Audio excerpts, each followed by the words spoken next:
How is up, everyone? Today, we're going to do the story mode first, before we step into the Fractured Futures event. Because I feel like, since I've skipped the story over the last 2 weeks, because I've been busy, I am behind on everything. So let's see what the story with EVIL Zethia is all about, and let's see how that story goes. I did my best not to get spoiled, so now let's see what this thing will turn out to be.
Oh, I love the stereotypical anime beginning.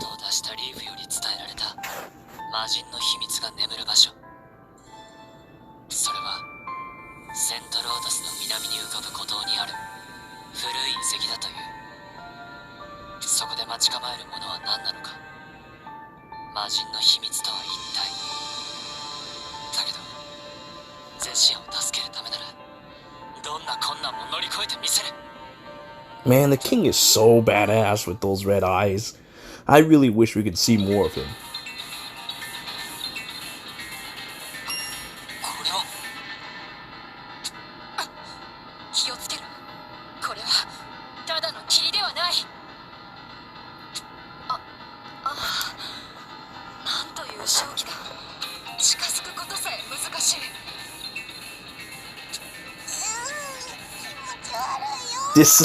Dislike.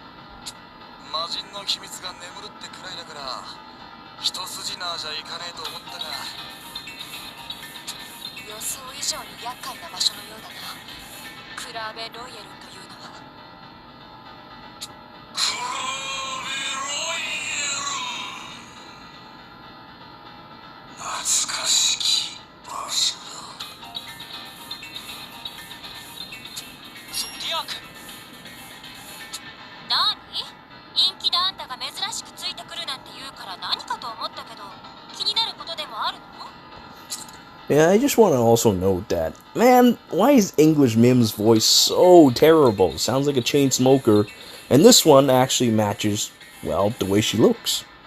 Ugh, that's the one thing I didn't like about the English voice. Everything else is kind of interesting. I love, especially like Althemia's work. But then there's Mim. Anyway, let's continue.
I just love Zodiac's false voice acting. It's so awesome.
'Norio Wakamoto, right?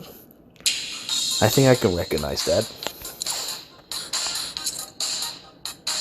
At any rate, now let's go and enter the miasmic ruins. Apparently light would be best in this area. Okay, I've got just the one. Even though it might not quite match, because I don't think I get this outfit until the end of this chapter, we will go and just... Honestly, why do I even bother again? Because these guys are probably lower level on the easier difficulties, but that's okay. We'll just go on auto and just get it over with quickly. But yeah, I have to go and play this first before I do the event. Otherwise, I feel like I'm missing out. And also, I don't know what you guys' feelings are with regards to Gala Uden or Gala Prince. I'm kind of I mean, I understand that people are understandably underwhelmed, but I still feel that there's good uses for him. It's just a matter of time before they arrive. But at any rate, we can talk about that when I do a proper analysis of the character, once I got more use out of him, which I will. Now, let us head back into the evil ruins. We'll enter the ruins interior and we'll listen to more bygone days from the dragon.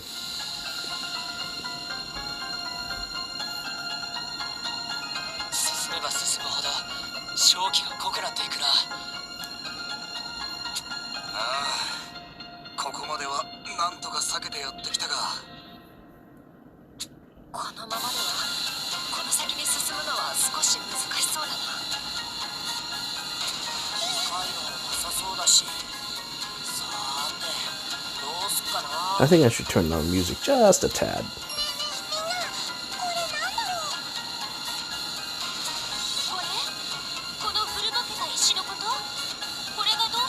Why? I believe it's a beat up old rock.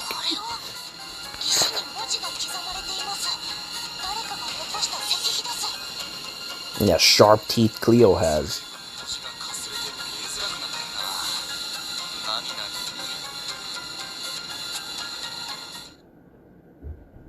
The deeds preserved by the great king of Alberius.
Yeah, let's come out and roar.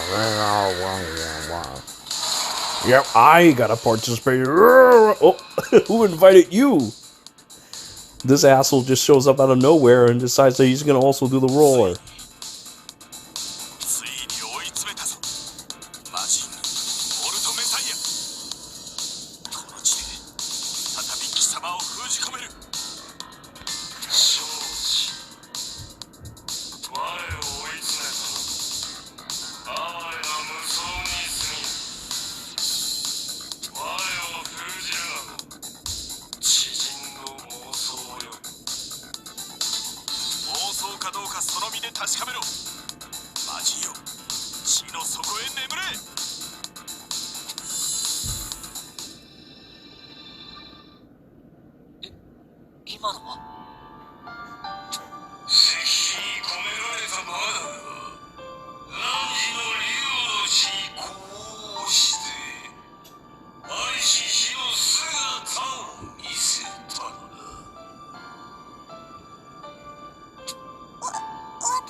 Gross and horrid.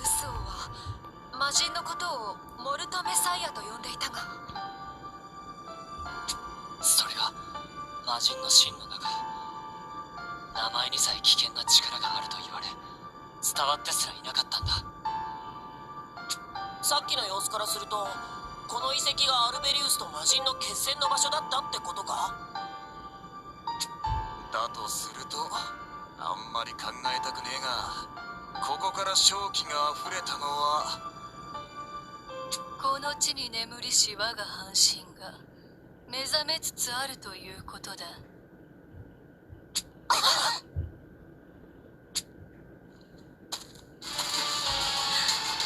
に先んじてこの地にいるとはなかなか目ざといではないか。兄はジェシア、魔人モルトメサイア。低迷の者にその名で呼ばれるのは久しぶりだ。こうして直接対面するのはこの体を得た時以来だ。くしくもまた封印遺跡というわけだ。ゼシアの体の中にいるのは伝説の魔人ってことかよ。まるでおとぎ話の登場人物にでもなったような気分だぜ。ですが魔人は陛下にアルベリウス王に封印されたはずです。なぜ今になって。封印された。うちとは哀れだな。何を。封印の秘密は後回しでもいい。今こそゼシアを返してもらうぞ。できん。これは大事な贈り物。贈り物。そう。はるか清掃の故地より贈られし、たっとき賜り物よ。何を言っている。そう焦るな、兄上様。じきに絶大なる帝王となる妹の姿をその目に見せてやる。 I feel like she said a whole lot more important things just now. 全ての半身を取り戻したその暁には。行くぞ、ハール。よい。そうそう殿下、他のご兄弟にも招待状を出しておきました。ゼシア様が世をすべし力を得る様を仲良くご覧になると良いでしょう。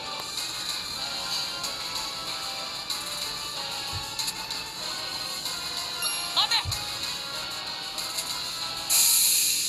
危ねえ。さあ、また正気が増えてきやがった。こんな時に。ああ、もううっとうしいわね。ねえゾディアーク、あんたの好きそうな場所じゃない。Your creepy alley. むちゃくちゃな。やってみせよ。本当にできるの？行ってみるものね。不本意ながらかつてあの者に刺激されていた。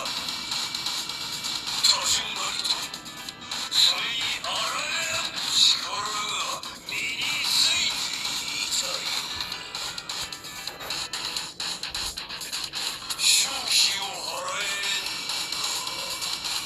か。試して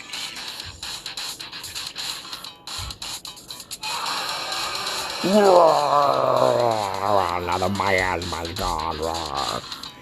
I think I need to turn down the music or turn up the voice. I can hear it a little bit better that way. すっごい嫌な霧が減ったよ。ああ、これならあいつらを追えるぜ。ありがとうゾディアーク。行こうみんな。待っててくれゼシア。 I don't exactly know if he had a plan. How exactly do you save someone who's currently being possessed by someone else? Do you like, I don't know, drive a stake through them, chase them away? How exactly do you dispel this evil? Do you go and hire Jackie's uncle and be like, you more guai guai fighty Zhou, you more guai guai fighty Zhou? And then, alright, anyway, let's go to voice. 俺たちの物語を。始めよう。俺たちの物語を。始めよう。始めよう。俺たちの物語を。 Yeah, there's no way I can even think about emulating that, because I don't know how to speak Japanese. But how about Nintendo 64, 99, 69 sound effect? That'll do. Yeah, the music is not too loud.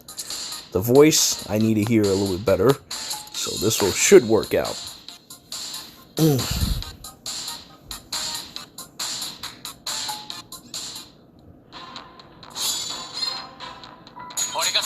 If this doesn't lead to another story scene, I need to double check on something. Norio Wakamoto, right? That's who's voicing Zodiac, right?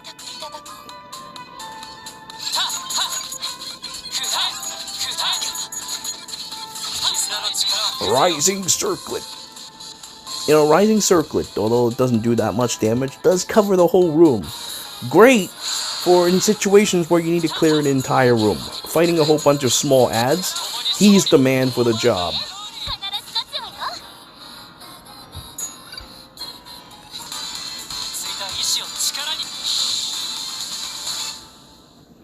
I wonder if there's going to be like 5 elements for every one of those main characters. Would be kind of interesting. Well, it does not lead to another story scene. Good, good, good, good. I want to use this opportunity to check on Norio Wakamoto or some other dude who goes blah blah blah blah blah blah blah. Yeah, High Zodiac should do it. Yep, Norio Wakamoto.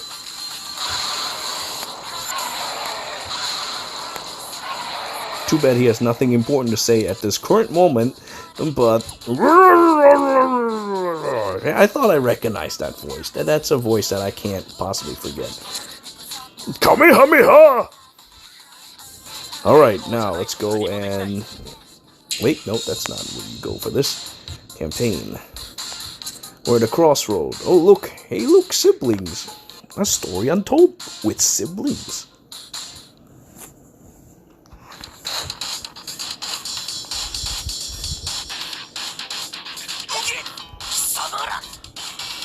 You people.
What say you start talking plain?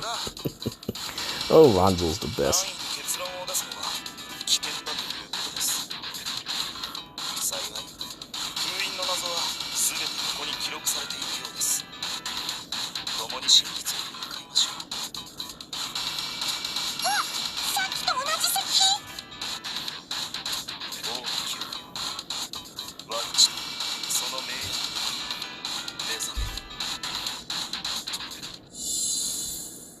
Nope, now it's his time to go and shine out a memory.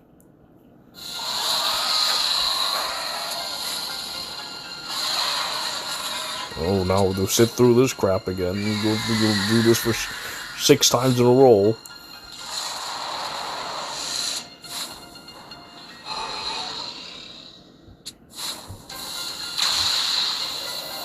A homeless-looking person.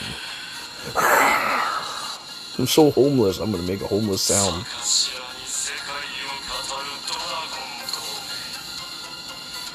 またも我の邪魔をするか。終わりだ。マジ終わりだ。女神より賜りし、この聖剣の力を持って貴様を滅する。はあ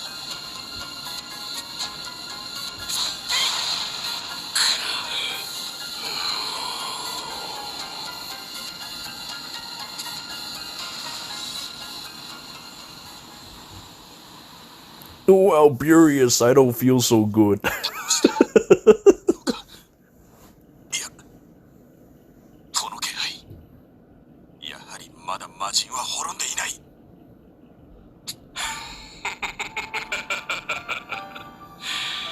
さすが英雄と呼ばれるだけはある。勘は鋭いようだな。その姿は。この姿を見せるのはいいや以来となるぞ。光栄に思うのだな。それが真の姿というのなら、その体を打ち果たすのみ。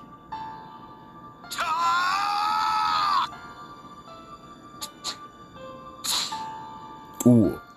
Oh, I'm okay again. Mudata! Mudata! 我は怒りよりいでし、純粋なる力の集合体よ。肉体など殻に過ぎぬわ。その忌々しい剣とで我が肉体を撃てたとしても、この魂を撃つことなどできぬ。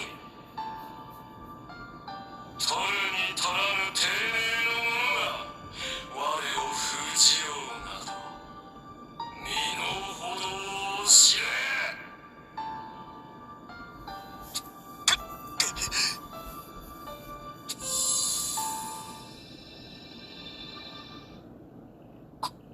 これが風魔戦争、真実なのか。そんな。アルベリウス王は魔人を封印できなかったのですか。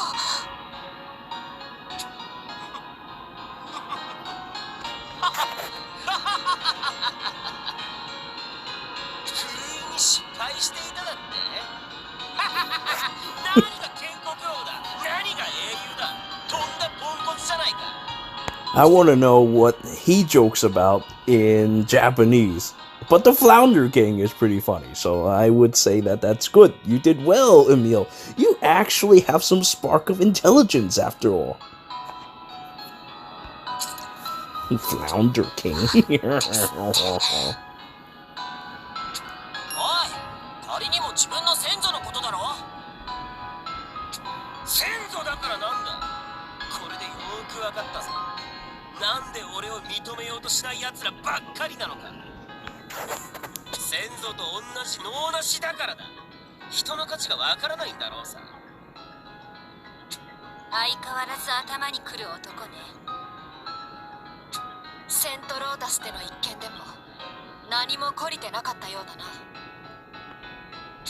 ああ、あん時は見逃してやったが、いっそのことここで。なんだ、俺に手を出す気か。やれるもんならやってみろ。相手になってやるぞ。RS 兄さんだな。いっそすがすがしいくらいのクズね。 In the form of my brother. その辺にしておきなさい、エミュー。皆さんも勘弁してやってください。どうせ口だけで大したことができるわけではありませんから。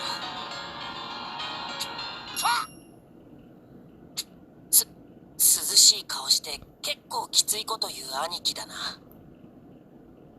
ファレス兄さん、あなたの考えを聞かせてくれないか。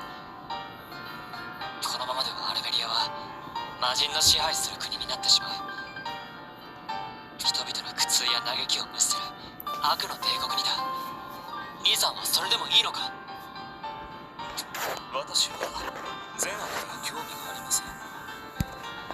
善に傾くか悪に揺れるか、運命が紡ぐ歴史をただ見守るのみです。そんな。それに魔人の支配する国が必ずしも悪と言い切れるのですかね。それはどういう。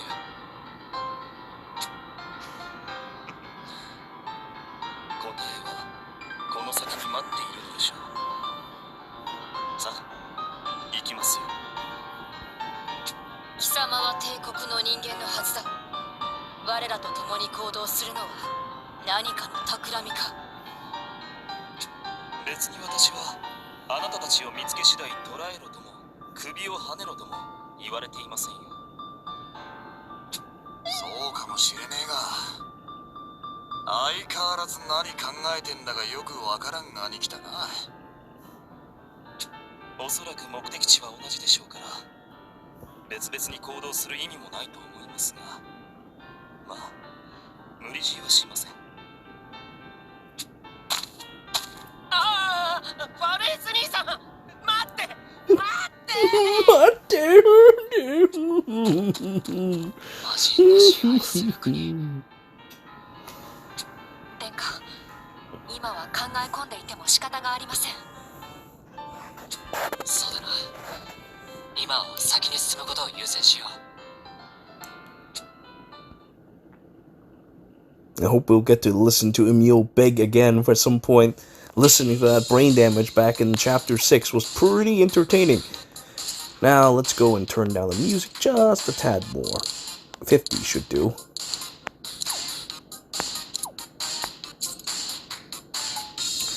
Alright, now let's continue. But man, Alex does such a good job hiding her boobs. It's just so well done. Whereas in the Worm Prince, she just grows it out like crazy. I don't know how she pulls it off in normal situations. It's like they only pop up when she when she's around Ellie, like some kind of women boner or something. Except when laying on her chest, it's the most ridiculous thing. And only in that Worm Print too. I bet it only happens when those two are alone. It's ridiculous. Now, while I go and sprout nonsense, we will watch all these people get killed, and then, yep.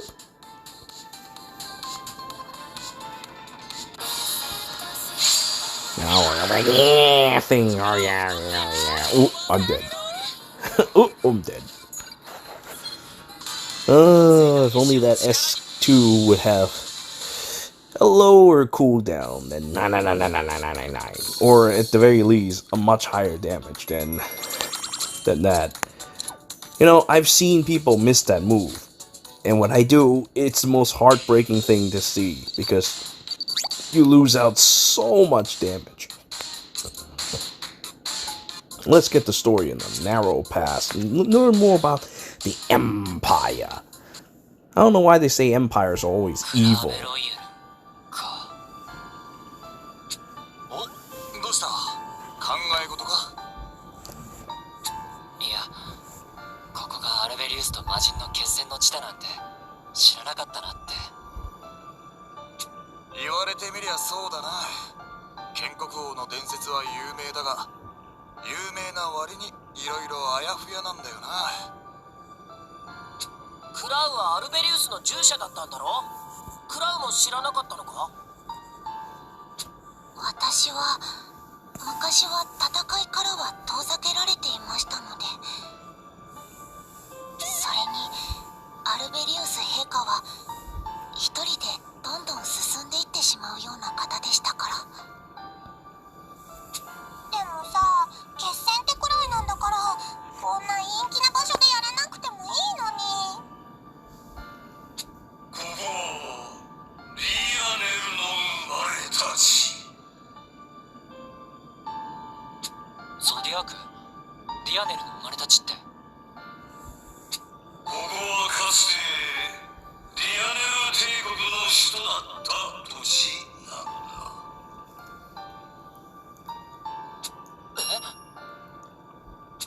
ディアネル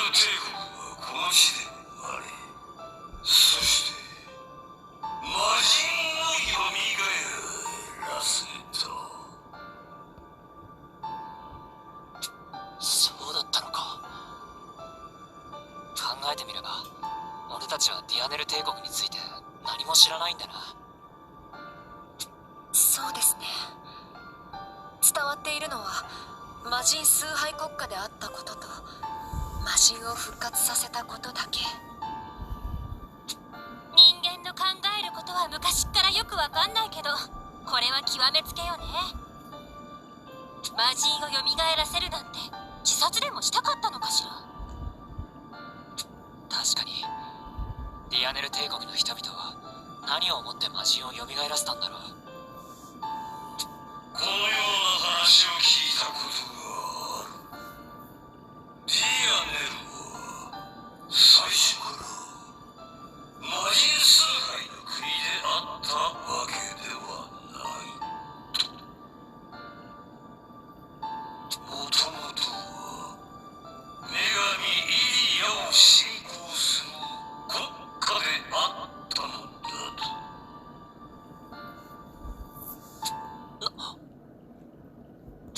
女神と魔人は相入れぬもののはず。ディアネル帝国が女神イリアを信仰していたなど、そんなバカな話があるか。その話は私も聞いたことがあります。かつて属性を離れ信仰に生きるため、あえて偏僻な島に移り住んだ信仰心の熱い人々がいた。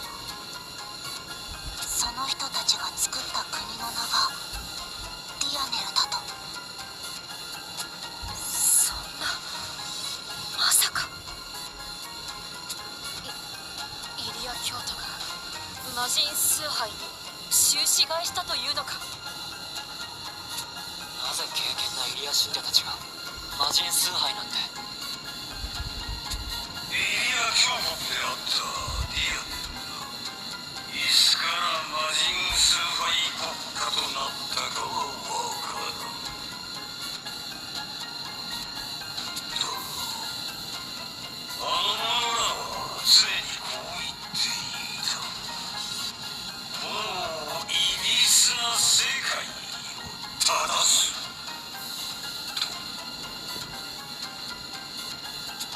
世界を正すですって。魔人なんか蘇らせて世界を歪ませた連中の言葉とは思えないわね。真意はわかる。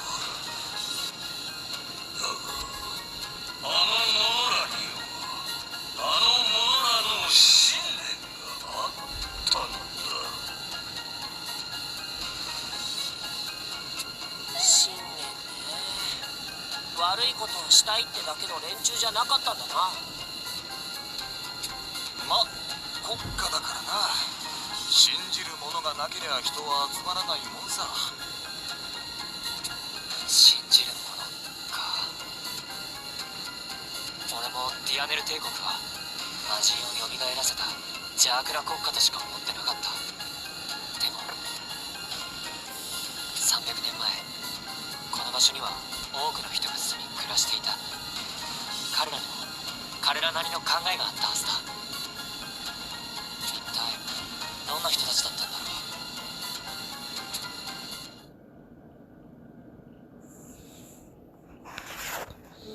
う。And we don't get any answers. What a shame. Well, but we know what we get. We get this. We get pervasive resentment. That's always something nice to get. Now, let us continue and destroy this pervasive resentment. But I mean, you know, furries had a point. Just because, oh, they're empire or whatever, that doesn't mean they're evil. I mean, the British Empire is cool. They made Hong Kong cool.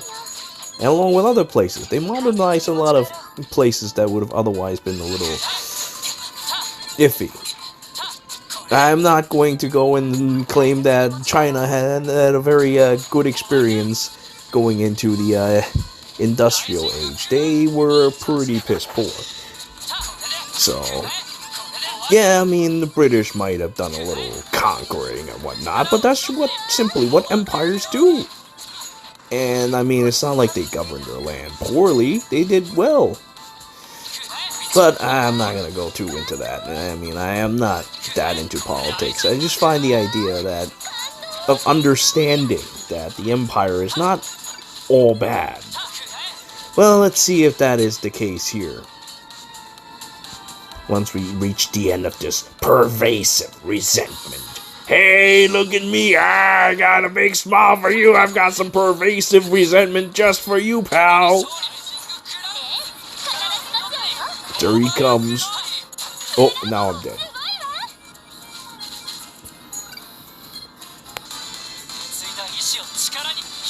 Man, there needs to be another light wand. Lucretia is good, but I feel that she doesn't quite do too well. She needs to be upgraded at some point. You know, I've been thinking about this, but what's with all this question mark? I've been thinking about this for a bit, but I mean, what if the 6th tier of the mana circle could actually change playstyles? Hey, what the fuck is that? It's a cube.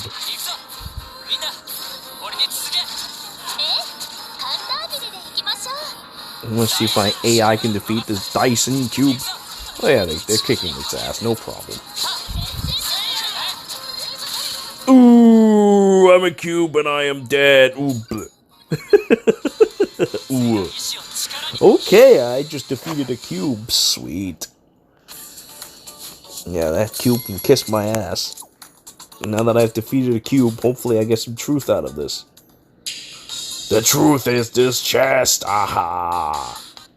Alright, let's see what this chest contains. Okay, alright. I gotta complain about fortifying my adventure HP, that's for sure. Alright, let's continue the story then. Let's go deeper inside. Oh, and here look, more siblings. How wonderful. Blood casket.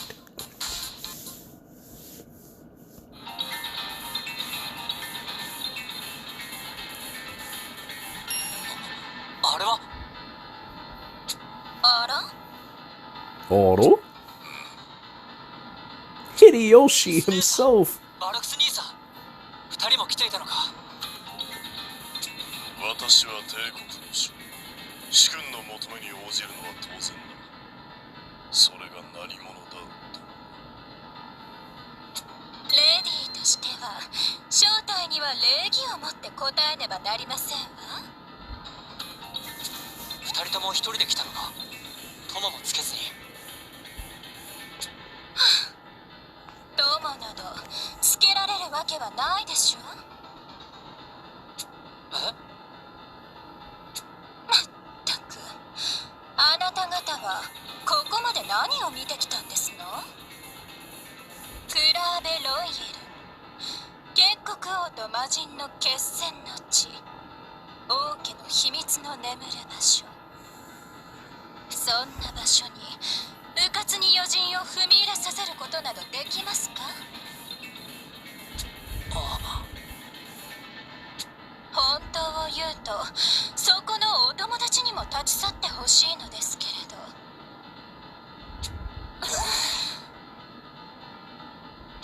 まあいいでしょう。あなた方がこれを知ったところで何かができるとは思えませんものね。せっかくの壮大な劇ですし、みんなで楽しむといたしましょうか。ここにもあの石碑があるのか。さあ、幕を開けなさい。 Ooh, now I gotta shine you some light. この政権ですが、魔人を倒すことはできないのか。哀れだな、アルベリウスよ。その剣に頼ろうとしたのがそもそもの誤りよ。それは忌まわしき霊獣の証なんだ。それを目から賜ったなどと。 Too stupid to even feel shame. 恥じることも知らぬ知れ者よ。もはや貴様になすすべなどあるまい。我が軍門に下れ、アルベリウス。いや、手段はまだある。貴様を封じる手段が。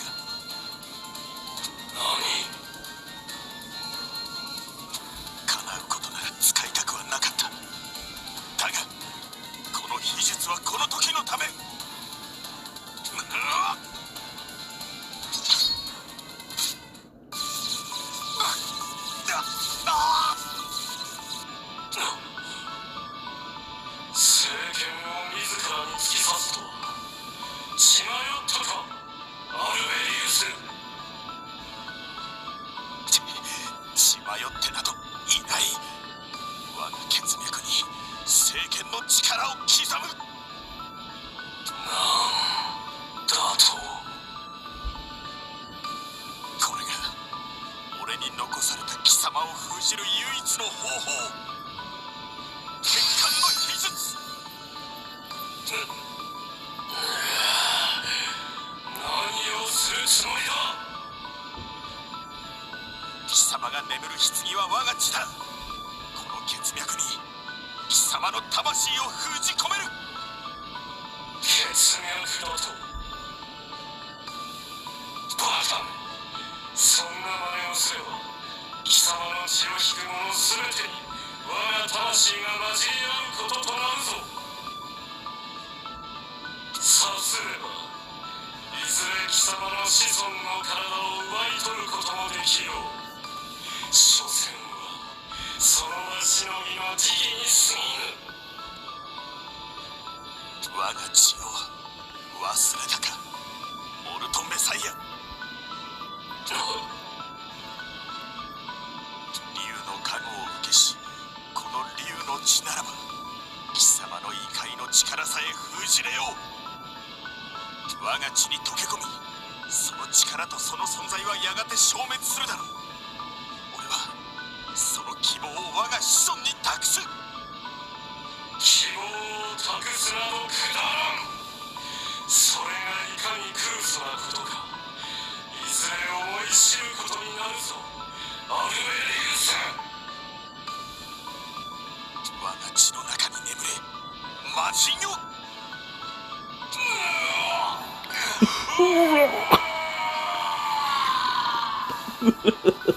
I love that kind of scream. 終わった。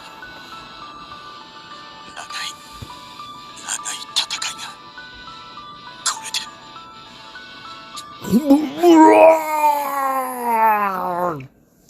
結果、俺たちの血の中に魔人の魂が。父上が変わられてしまった理由はこれか。そうか、封印遺跡のかけら。つまり魔人の力のせいで王家の血に眠る魔人の魂が目覚めたのか。興味ありませんわね。理由が何であれ、お父様が魔人に負けただけの話ですわ。シェス姉さん、バルクス兄さんはどう考えてるんだ。国を割るわけにはいかん。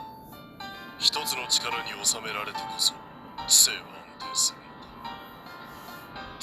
そんな魔人に支配された国の人々がどうなるのか考えないのか。ならばお前が国を一つにすればいい。それは俺にゼシアを撃てというのか、兄さん。決断するのはお前だ。何を手に入れ、何を捨て去るのか。何を手に入れ、何を。決断か。アルベリウスもきつい決断だったろうな。自分の子孫たちの中に魔人を住まわせ続けるってことになるんだからな。そうだな。だがその決断をしたからこそ魔人との戦いを終わらせることができたのだ。You know, I think if he had truly the courage to make such a horrible choice, he would have just not had kids at all. Sterilize his balls, and then Mr. Morsayati will never come back because he's inside some sterilized balls. So if he doesn't have descendants, then hey, guess what? Our evil demon pal is finished. Dead within that generation.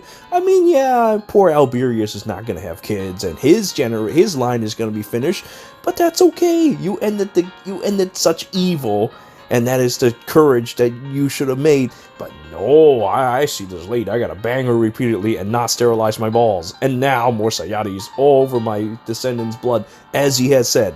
But anyway, why am I rambling about this? This is stupid. If that had happened, there'd be no game. いいよ、終わりではない。これで終わりではなかったのだ。どういうことだ、ゾディアーク。何か知っているのか？アルベリウス王は魔人の肉体を滅ぼし、魂を封印したと思っていた。だが、肉体が滅んだわけではなく、グラスティアの各地に旅していたのだ。魔人の肉体が各地に。魔人の肉体は汚れをいよる。その肉体の近くでは次々と魔獣が生まれ、それは波の魔獣をしのぐ力を持っていた。魔人の肉体が滅んでいないことを知った王は魔人打倒のための聖剣を無数のかけらに砕いた。聖剣を砕いただって？なんだってそんな真似を？かけらとなっても聖剣には魔人を封じる力がある。故に聖剣のかけらを各地に配し、魔人の力を抑えようとしたのだ。そうか、それが聖変。アルベリウス王は散らばった魔人の肉体を各地に聖剣を保護することで抑え込んだ。そして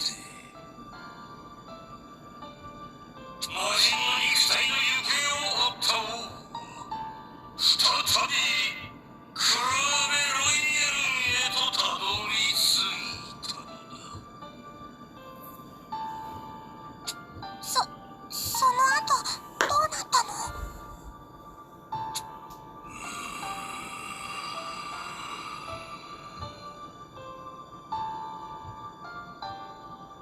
ちょっとそこまで喋って急に黙るとかないんじゃない？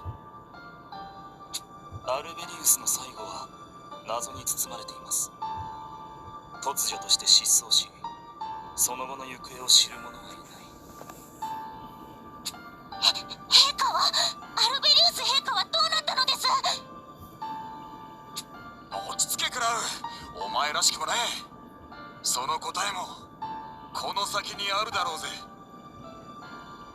ああ、そうだ。行こう。そこにゼシアも待ってる。Honestly, our fool prince come in here with no plan. How exactly does he plan to bring Zethia back? If, like, what was even the point of all this besides, yeah, we'll do our best. We'll try to convince her to come back with good words. And if that doesn't work, we'll just use harsh words. And then maybe the evil will see the light of their ways and leave. No, I don't think that's what's gonna happen. I think that he came in here with no plans and he would have gotten himself killed. Well, let's go and slaughter these things and move on. Yup. So I'm really eager to see evil Uden at some point. That would be kind of interesting to see. I wait with bated breath for that to happen. Of course, that could also not be the case. I mean, it seems like it could happen, but...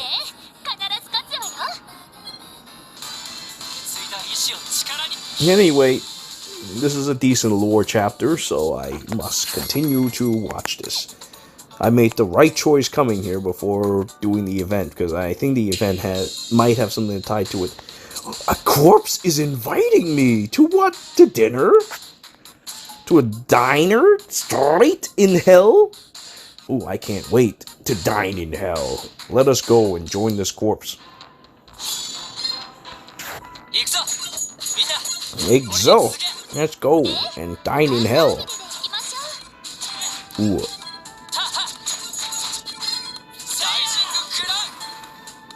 Ooh.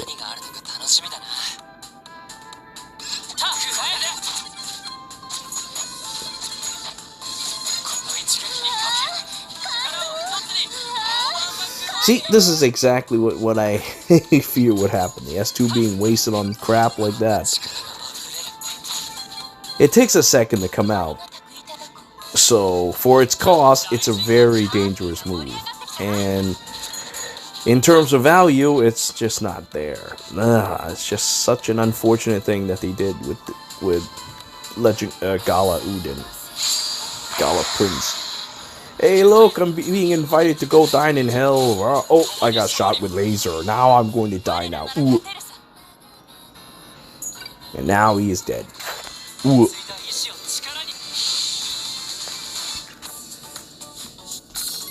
Alright, let's collect more worm mites, because you can never have enough. I may look like I have a lot now, with 95k, but you can never have enough.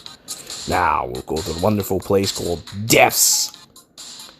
The final battle.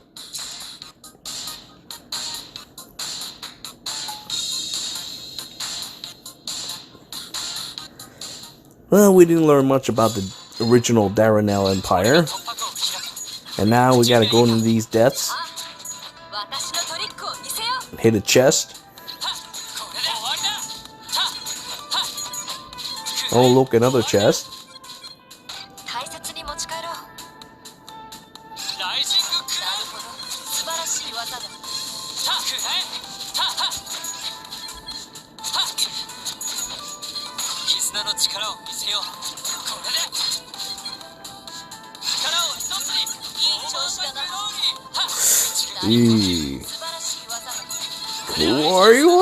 And now these guys are dead.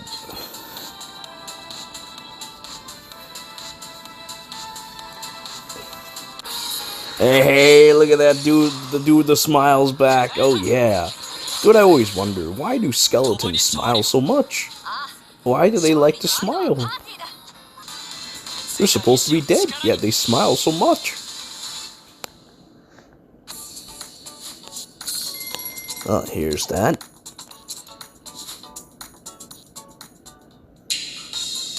A hero's end. Now we will learn the truth of how Alberius meets his end.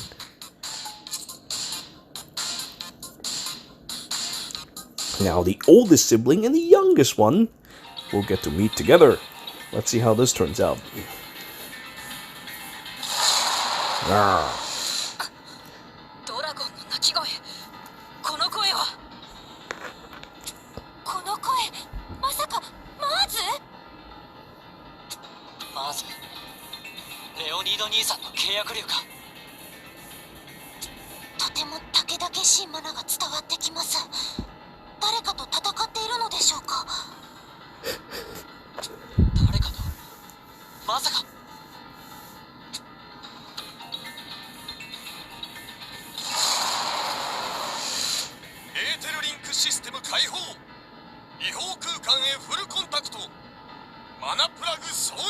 He sounds like he's activating a starship.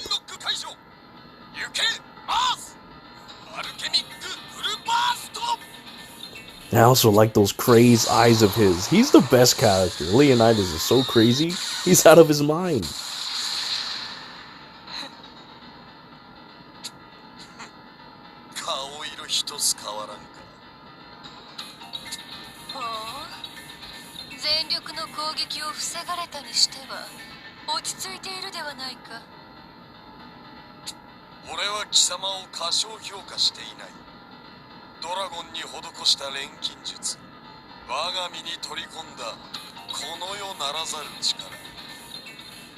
どちらも貴様の方がより力の根幹に近い位置にいる。この力では勝てまい。それを知ってなお我に挑むか。さすがは第一王子。我は貴様を気に入っているのだ。禁忌を犯すことをいとわぬその気概、そして限りないその覇気、どちらも我には好ましいものだ。ほう、それで俺をどうしようと？ペットのように愛玩してくれるとでも言うのか？光栄なことだな。そういうことはせめてそのたけたけしい殺気を隠してから言うのだな。この場で雌雄を消してやってもよい。しかし我と貴様は敵ではないと思うのだがな。そうかもしれん。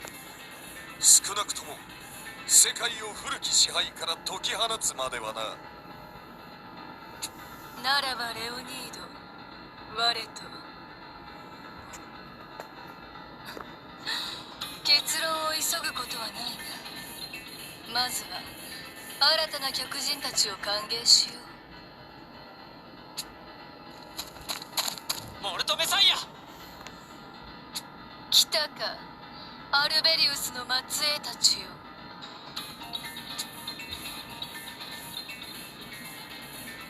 さあ、貴様らの報ずる偉大なる王がお待ちかねだぞ。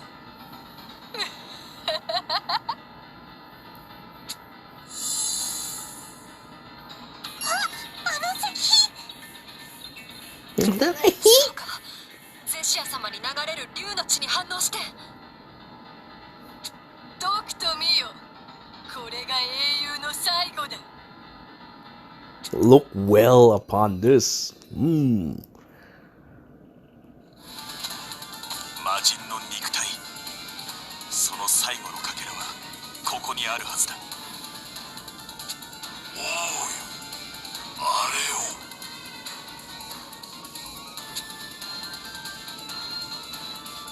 あれはまさか魔人の本体。魂を封印し体は消滅したはずではなかったのか。哀れだな、アルベリウス。この声はモルトメサイア。一体どこから？どこ？我を封印したのは貴様だ。我がどこにいるか、誰よりも貴様が知っているだろう。そっか、俺の体、いや俺の血の中に。そう、貴様の血に溶け込んだ魂が半身を前に目覚めたのだ。半身、やはり本当にあれは魔人の体なのか。魂を封印され、それでも体が滅びぬことがあるというのか。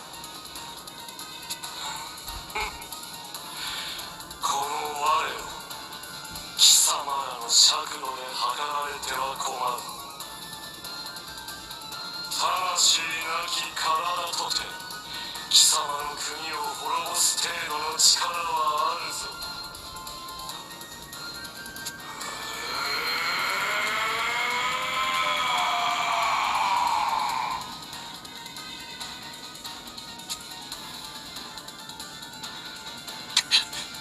何としてもここで食い止めれば。政権を失い血脈を投げ打った貴様に我が半身を止める力などあるまい。これ以上貴様に何が残る？その身を我に捧げ復活の礎となれ、アルベリウスよ。俺にはまだこの体が残っている。この命が残っている。お前は純粋な力の集合体。ならばその力を我が体に取り込み抑え込む。愚かな。ちっぽけな体に我が力を取り込むなど身の程を知れ。おいおい、我も共に。プルート、しかしそれではお前を巻き込むことに。我が意志常に王と共に。プルート、すまない。俺に力を貸してくれ。今こそ契約の力を。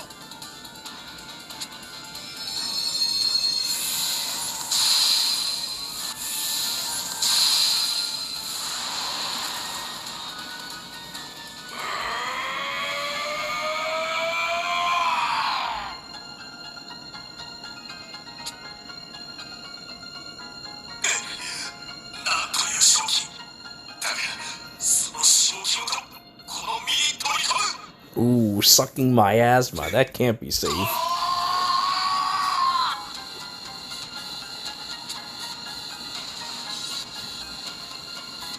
Now you sucked all that ass inside of yourself. Disgusting. 俺と共に血の底へ。見事だと言いたいところだが、我が力を取り込んで無事で済むと思ってはいないだろうな。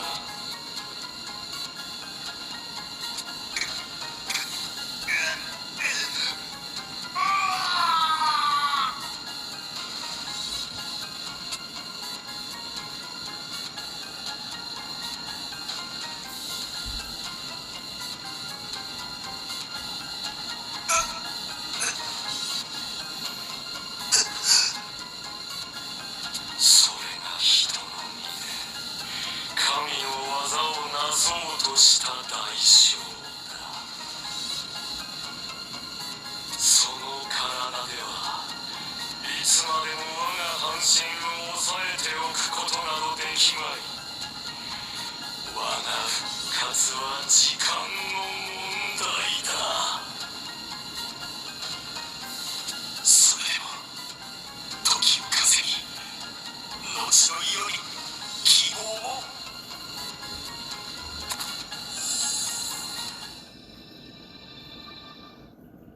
これが建国王アルベリウスの最後。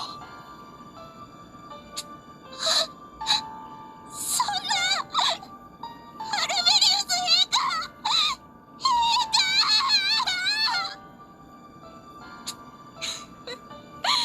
泣きたくもなろう。頼みの英雄が惨めな最後を遂げた姿を見せられてはな。惨めだと惨めなものか。ああ、完璧とはいかなかったが300年もお前を封じていたのは事実だろうが。アルベリウスは自分の持てる全てを使って世界に平和をもたらしたんだ。あの姿は俺たちが誇れる見事な最後の姿だ。見事かあの姿を見ても同じことが言えるかな。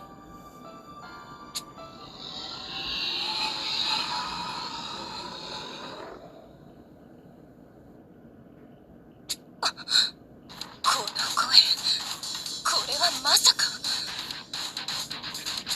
ドラゴンの声のようですが、なんというまがまがしい響きなのでしょうか。おい、あれを見ろ。崖の下からなんか這い上がってくるぞ。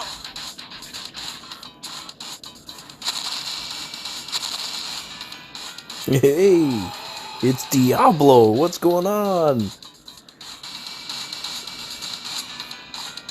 このドラゴンはまさか。プルートだわ。いや待てよ、さっきの記憶通りなら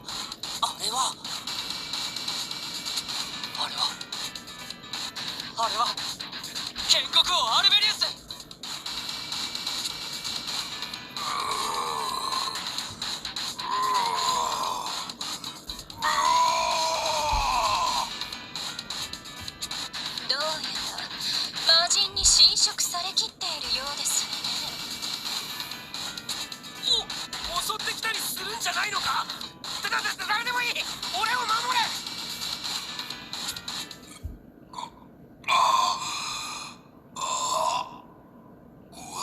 血を引きし者よ。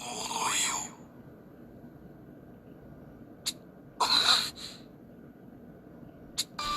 うな状態になってまで自我を保ち続けているのですか。なんという精神力。我が血を引きし者よ。どうか私の最後の願いを聞き届けてほしい。この身は、そして私の心も、もはや限界だ。魔人が復活しつつある今、衰えた私の体で、これ以上魔人を抑え込むことはできない。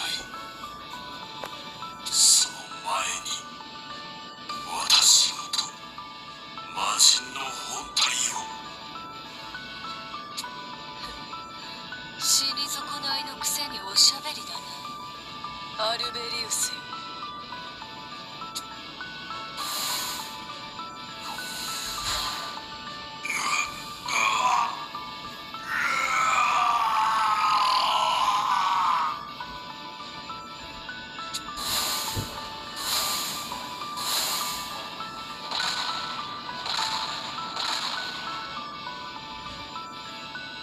なんだ、いきなり無茶苦茶に攻撃してきやがった。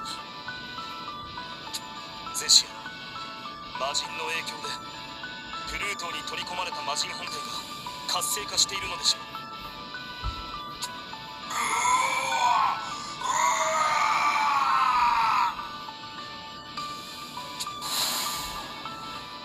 くそ、こんな狭いところで暴れられたらいつまでも持たねえぞ。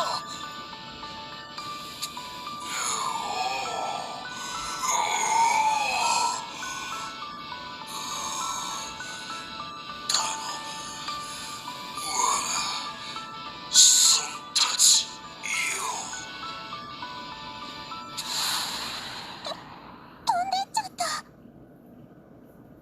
おお、みんな、ブルートをアルベリウスを放ってはおけない。待ってください。追って追いついてどうするのですか。まさかアルベリウス陛下を。 Oh, don't even start with that. Don't even start with that right now. Oh my god. 落ち着けクラウン。今は議論している暇がないことくらいお前ならわかるだろう。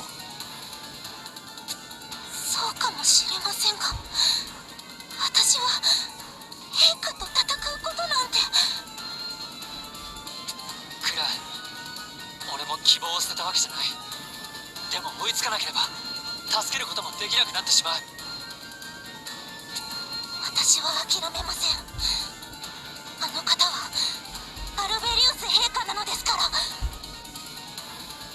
行こう、みんな。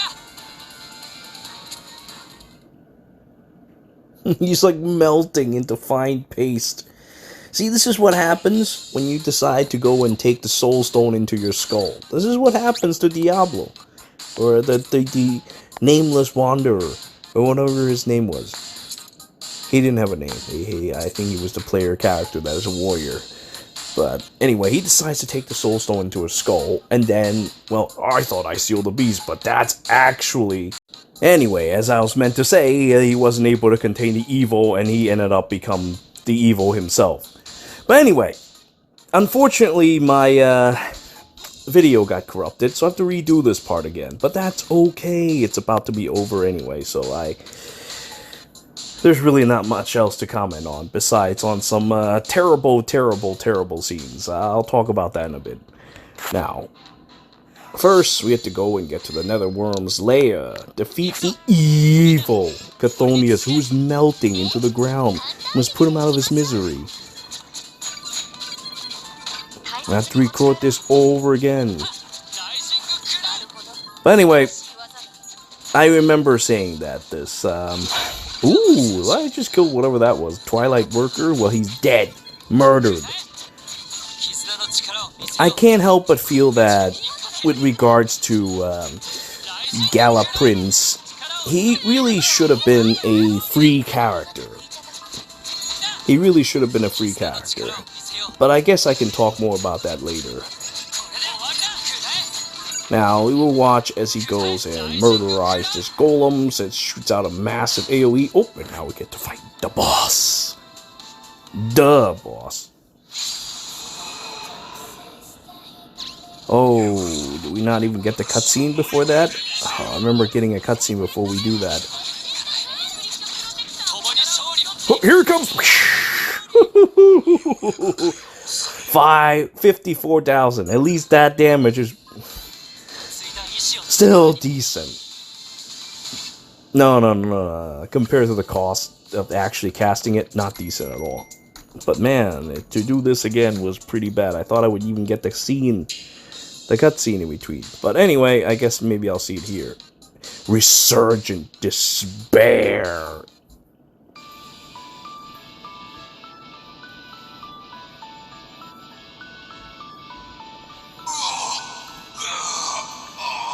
So we've put down the evil.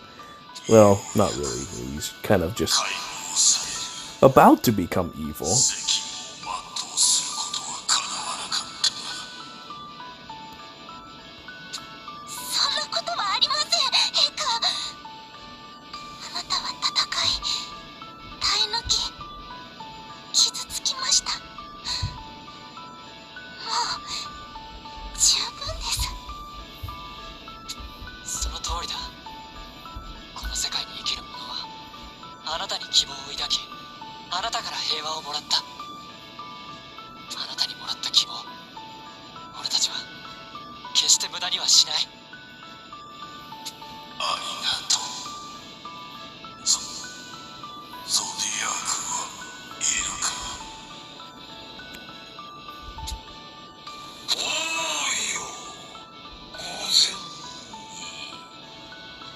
'I'll never get enough of Wakamoto's voice.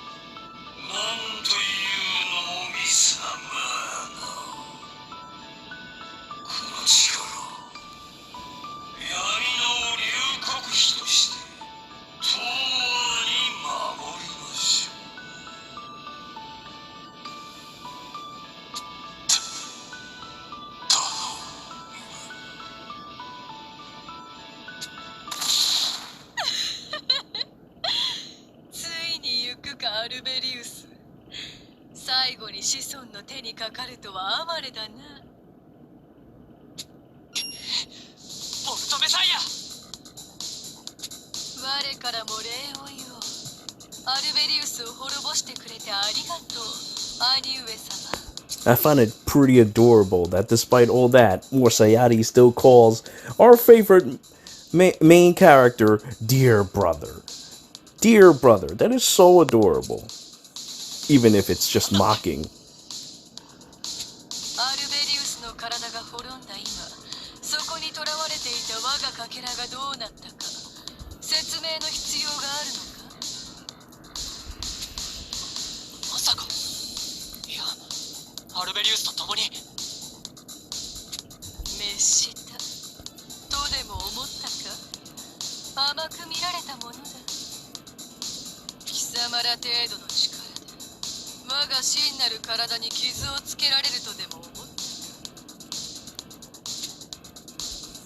Here I am.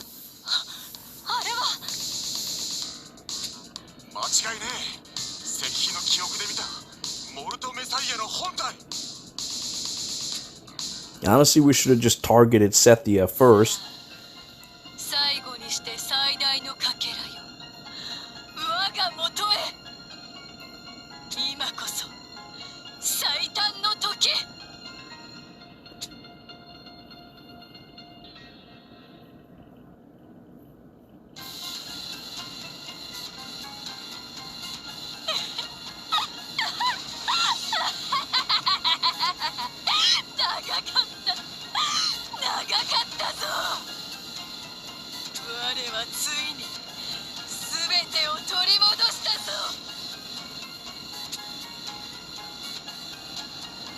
You know, I'm also reminded one thing. なんてまがまがしいマナなんだ。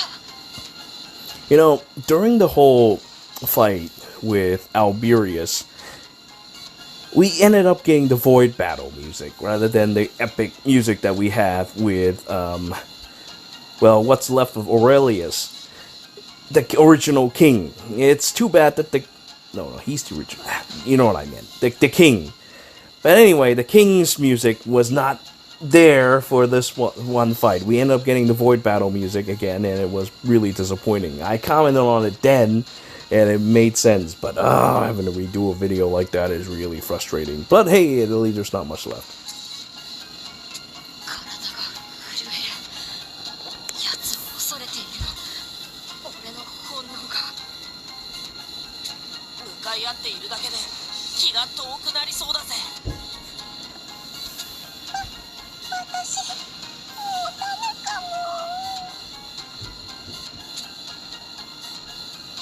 も。 Ooh, I'm dead.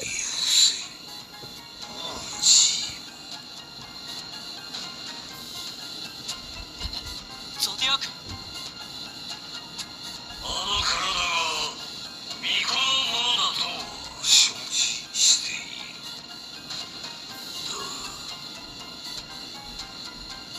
力を取り戻した奴を前に何もせぬわけにはいかん。安心しろ。誓いのために。 Honestly, that is what they should have done right at the beginning. But no, we're gonna wait until the evil villain gets their full strength.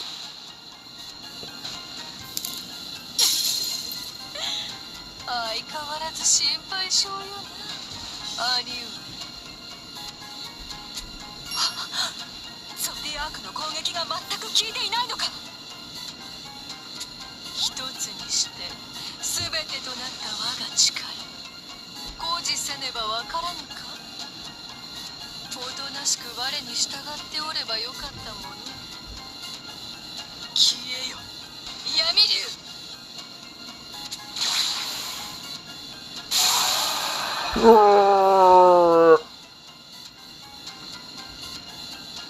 Ooh, I'm dead. そんな、あの闇竜がたった一撃で。つまらぬな、闇竜。我はまだ半分の力も出しておらぬぞ。我が力に歯向かうことの愚かさを後悔しながら微塵と果てるがよい。 やめろボルトメサイア。この力を見てもまだ我が前に立つか。アルベリウスの末裔よ。我は貴様の持つ力を買っているのだ。故に機会を与える。この場で我に忠誠を誓うがよ。誰がそんなことを。 まあ待て。焦って答える前に兄や姉の選択を聞くがよかろう。兄や姉、そんなまさか。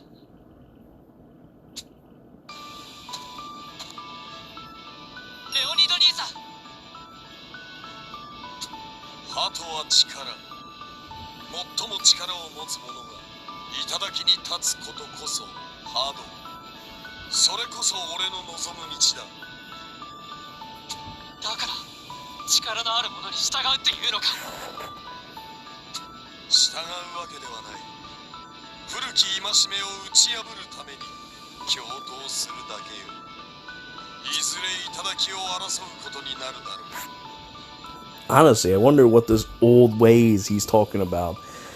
But if he just recently got his ass kicked, oh well, he didn't actually get his ass kicked, but his attacks did nothing against the evil Zethia. And now that the evil Zethia has gained, or more say ID, whatever, has gained full strength, how does he plan to vie for supremacy then? That'll be interesting to see.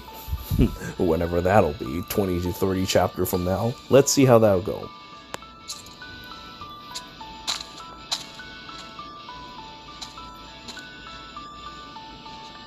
アレス兄さんは私は国にも善悪にも興味がありません。私の探求心を満たせるのはこちらの道だということです。That's all he has to say. シェス姉さん、俺たちに協力してくれるはずじゃ。あら、秘密だと言ったのにいけない子。 And then he goes and knocks out his own sister, even though they had an agreement. Yeah, that kind of should have been kept private. Now he has just brought her out in the open, and that could have actually harmed her. See, this is something that you should have not said. Let her do her job, and then maybe, maybe there'd be something that could be done for you. But now, you might have forced her hand a little by blurting that straight out like this. 残念ながら永遠の約束などありませんのよ。一つお勉強になったでしょ。 Cold as that was, that also is very, very true. And it's Hideyoshi. アレス兄さん、兄さんは魔人のことを知っても帝国に従うというのか。お前には言ったはずだ。国を割るわけにはいかんと。不可侵なる絶対の力による統治。それもまた一つの安寧の世だ。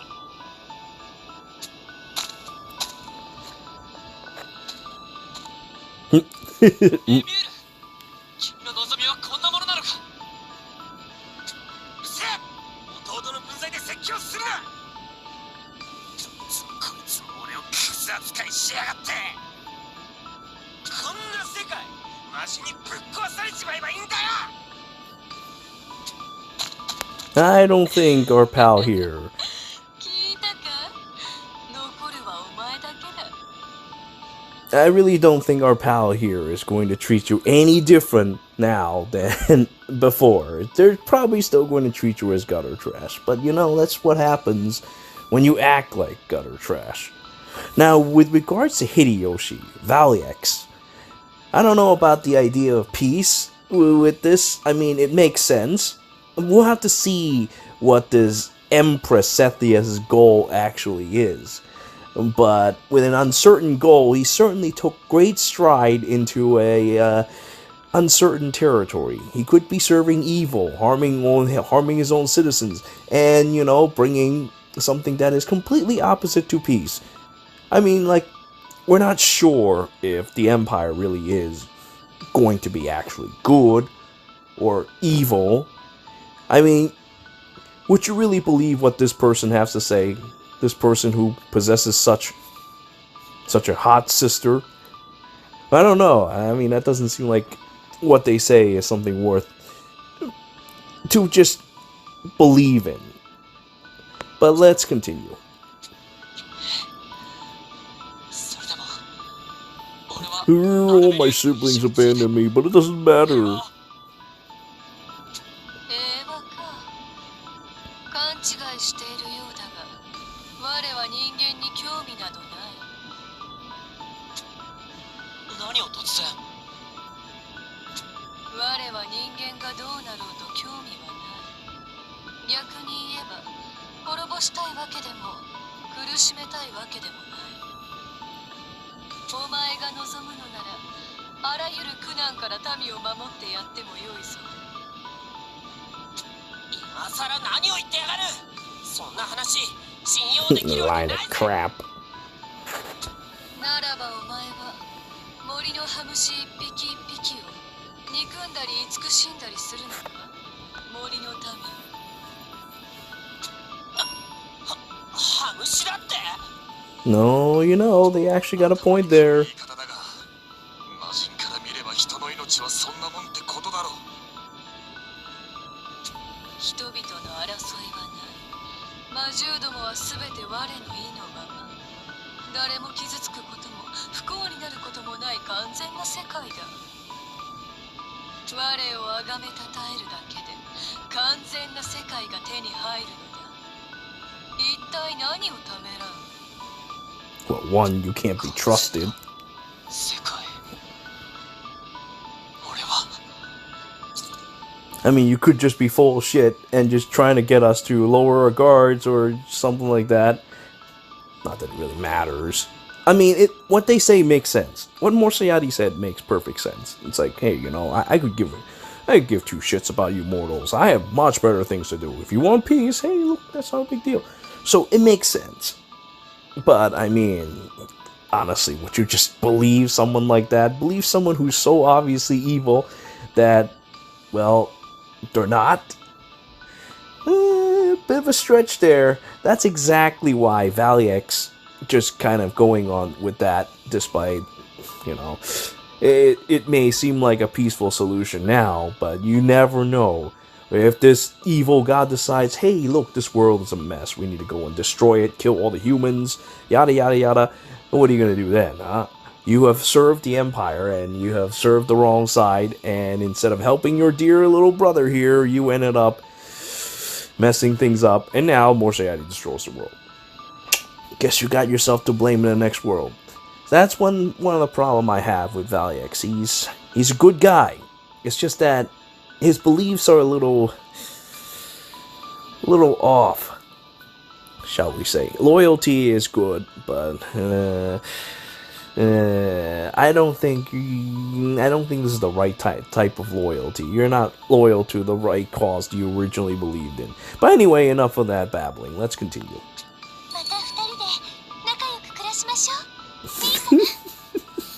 And there it is. I commented definitely on that. That is so stupid. I cannot believe they pulled that one move. And that would actually work on him too.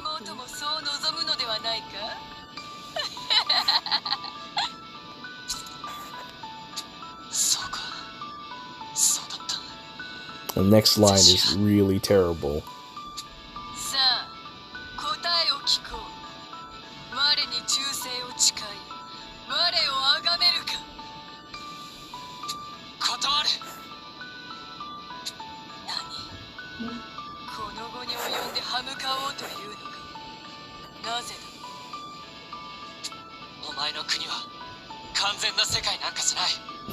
That is the one. The world isn't perfect because Zethia isn't in it. That's the worst reasoning. It's so terrible. Absolutely deplorable. We could have had peace and all that, but I will not have any of that because Zethia isn't in it. So if that's any indicator that, hey, look, our main character here doesn't have some feelings toward his sister in some crazy ass way, in some crazy ancestral ways, then, well, this line pretty much proves it.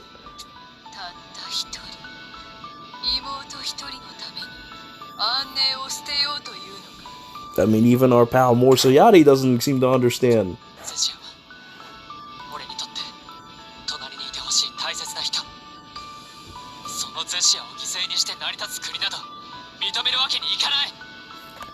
And then there's that.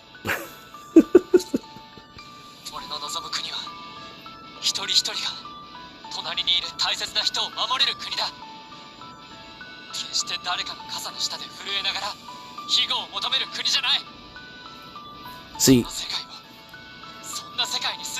those heroic lines just now should have been his original reasoning.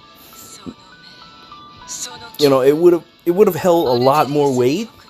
It would have held a lot more weight, in my opinion, if he didn't start things off with a world without Zethia. It's not worth living at all. That was the worst way to start it. He should have just started with the heroic lines and ended with that.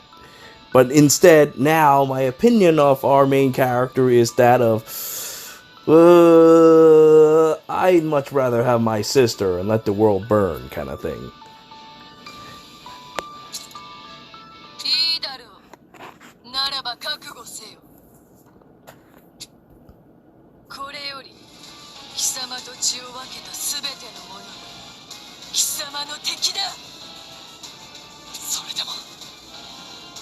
俺はこの世界を守ってみせる。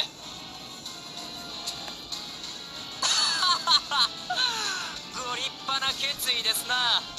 ですが大口を叩くならまずはこの場を切り抜けてからにしては。 I was kind of hoping he'd say Zawaldo, but oh さ well. てどうなさいますか陛下。そうだな。我にくだらぬというなら煩わしくもある。この場で決着をつけてしまうのも良いか。消えろ。世界の未来は妹に託すと良いぞ。この我にな。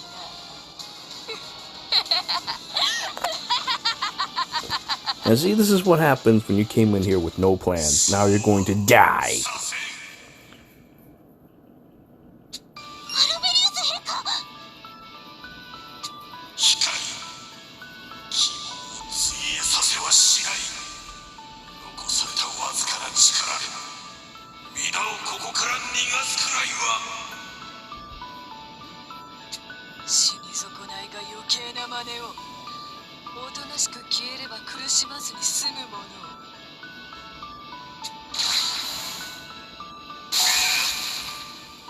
この世界を頼む。世界を。任せてくれアルベリウス。あなたの血を引く者として必ずやあなたの意志を継いでみせる。ありがとう。さらばだ我が子孫。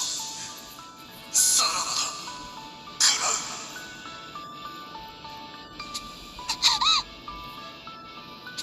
さらばだ我が愛しき世界。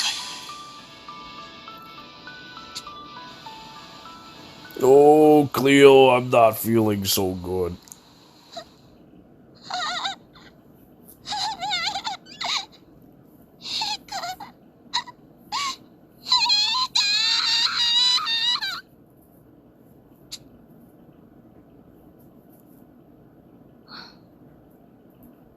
逃がしたか。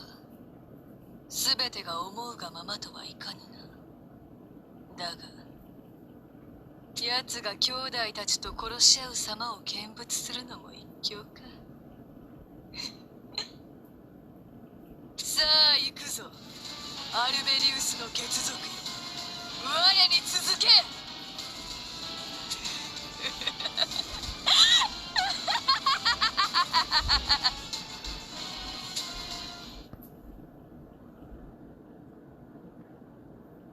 Kind of sad for a main character that all their all their siblings kind of just went, yeah, well, it might have been better if he'd done a better job, but hey, maybe he could do it.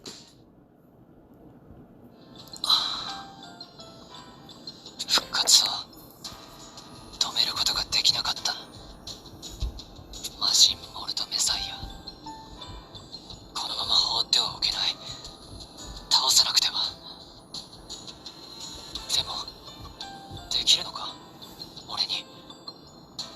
あのアルベリウスが命を懸けてすらできなかったことが。それに兄上や姉上まで。竜の血さえ俺の敵か。俺の力は。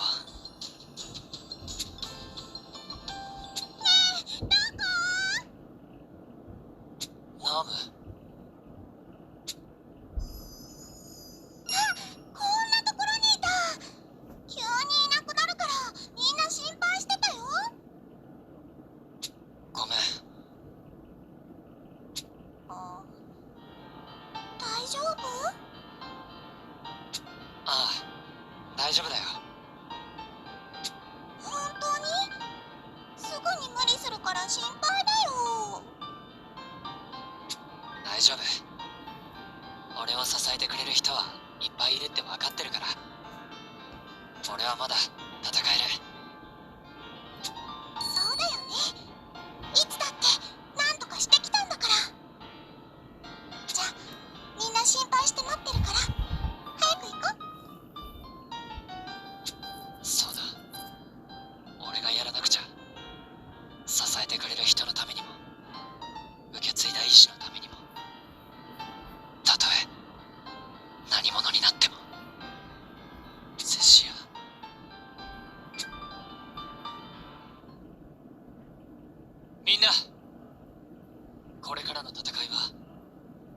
以上に激しいものになる。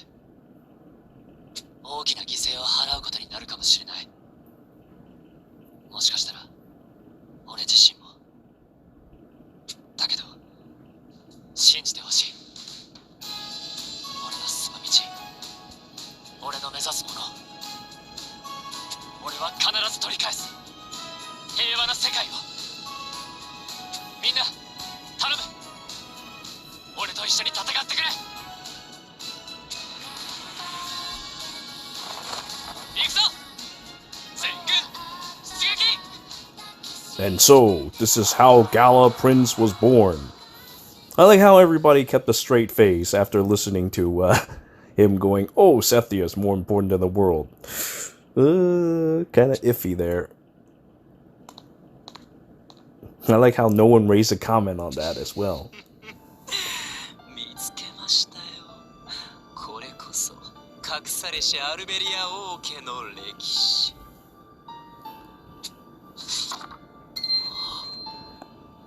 これは楽しくなりそうですね。 Meanwhile, our pal Harley found something interesting.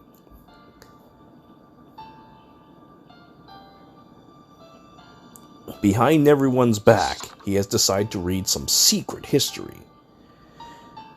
7th and 8th child, 7th is named Lu Bu, 8th is named Zethia. However, 10 days following the birth of the 7th child. And it cuts off here. Very, very sad. So coming soon, we have to fight androids. Android Anguish. Revive more Xiadi beyond conquering the world by slaying any dragons he can locate. Soon now already finds himself in possession of ancient combat androids that may be powerful enough to defeat the prince and his friends. I think he already is powerful enough to defeat the prince and his friends. But, you know, hey, why not send androids to do it? It'll be more interesting. So, the next chapter, we get to fight androids, I don't know, for the sake of argument, just 17 and 18. It'll be kind of interesting, but probably not. Well, I don't know how this story is going to develop, but I do know one thing. It'll be at least for 3 years.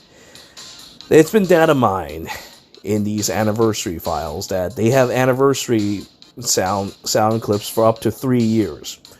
So we can expect many chapters. If 1 year is 10 chapters, then, well, we can expect 30 at the very least before this story would come to an end. Yeah, I mean, I wasn't expecting the story to go anywhere, but man, did it end poorly for our main character. But that's okay, at least we end up putting Alberius out of his misery. He was not having a good time, and now he is no longer a rotting goop that is just kind of crawling around. So with this, we end today's chapter. But yeah, as I mentioned before, I kind of wish that the Gala Prince would be a more free experience. His power level is not that great.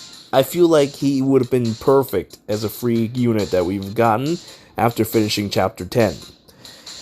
But things as it is, well, unfortunately that's not the case. We have to spend real wormites or dimanium to get our Gala Prince. It would have been perfect because, you know, after watching this wonderful cutscene and he actually gets the outfit for free, you know, like how it's supposed to be, it would have been most fitting. I think it's a bit of a wasted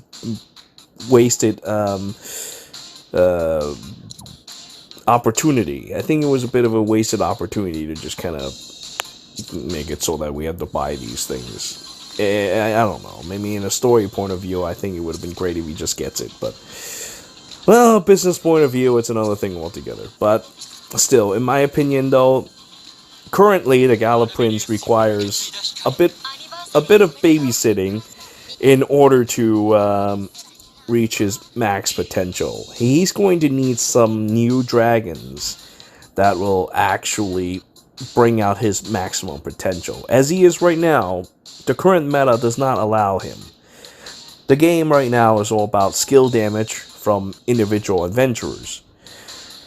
But anyway, I digress. We can talk more about the full analysis of the prince when I actually do it.